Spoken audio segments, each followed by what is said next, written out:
Tylko jedno w głowie mam, koksu 5 gram, odlecieć sam w krainę zapomnienia. W głowie myśli mam, kiedy skończy się ten stan, gdy już nie będę sam. Way back when time didn't have a name, the Polish were just West Slavic people that went into what is now known as Poland. Due to the environment, they established permanent settlements in the early Middle Ages.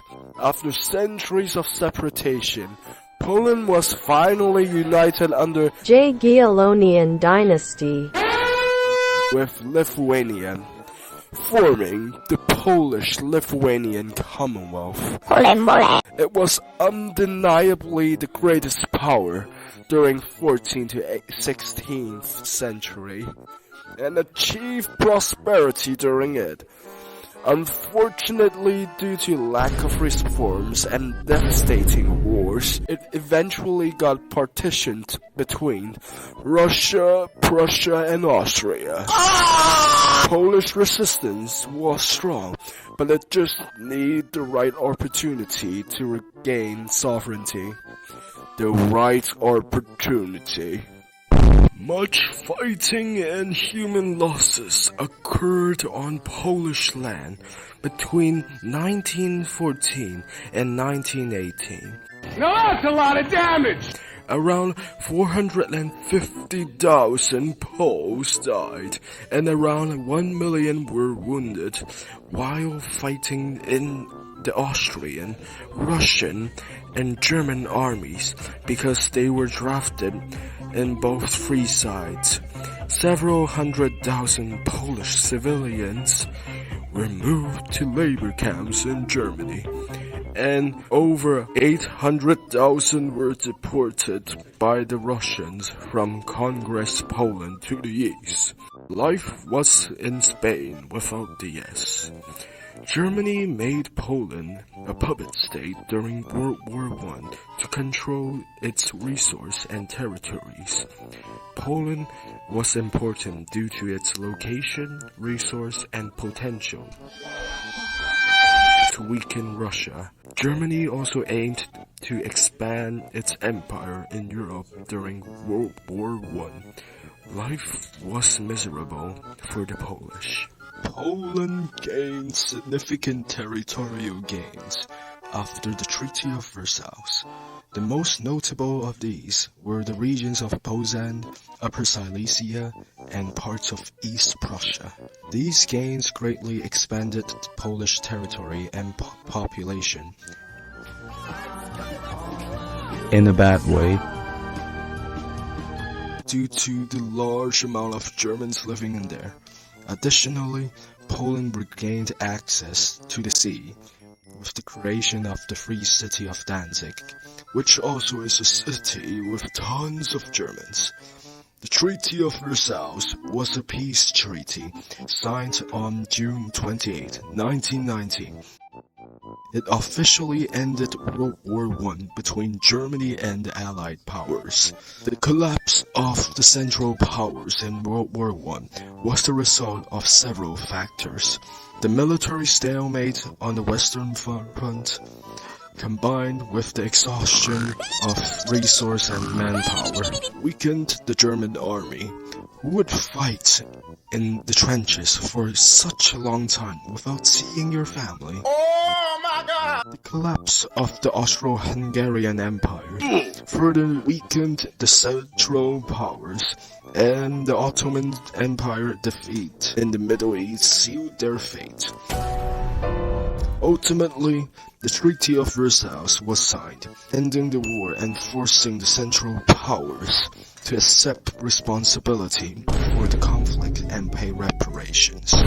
Unfortunately for the Polish, they got another front they need to fight after World War I. The Soviets, after defeated most of the White Army, monarchist Russians, started to plan on spreading communism to Europe. The Polish-Soviet War was fought during the early interwar period due to Polish expansion into Ukraine and White Ruthenia, also known as Belarus, and Soviet ambition on spreading communism using Poland as a stepping stone. The Polish tried to defeat the Soviets, but their effort was too weak to fight back. Nice job, team. Until the Battle of Warsaw, decisively defeating the Soviets and pushed all the way back. After that, they finally achieved independence after many hardships and struggles. After obtaining independence in 1990, Poland's government underwent significant changes. The new government was established as a parliamentary democracy. It is a form of government where the people elect representatives to make decisions on their behalf. The representatives form a parliament, which is responsible for passing laws and overseeing the government. With a president as the head of state, the parliament consists of two chambers, the Sejm and the Senate. The Sejm was elected by universal suffrage, the right to the vote in political elections, while the Senate was elected by local councils. The government was led by the prime minister, who was appointed by the president. Poland's government was unique compared to other countries when it gained independence. The government was based on a multi-party system with free and fair elections. The constitution guaranteed civil liberties and human rights. The government also implemented social welfare programs and land reform policies. Overall, Poland's government was a progressive and democratic system that aimed to serve the needs of its citizens. The Constitution of Poland was adopted on March 17, 1921.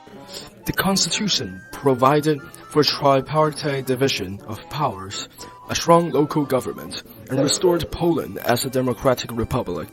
Polish independence in 1919 was caused by a combination of factors, including the help and collapse of the Central Powers in World War I.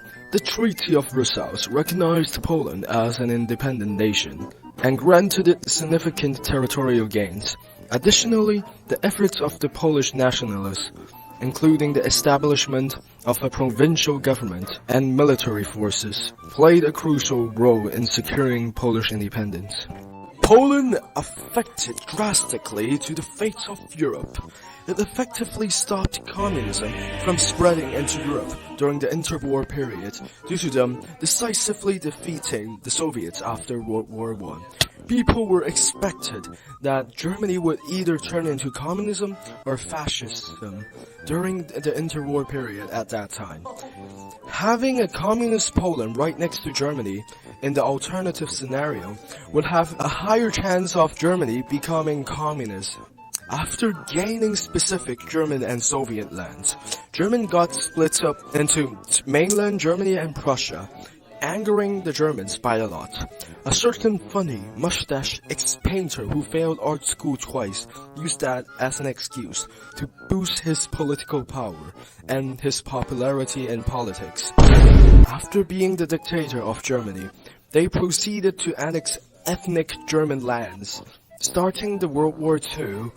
After failing to gain Danzig peacefully from Poland, the Soviets and Germans partitioned Poland at the start of World War II. Thanks for watching.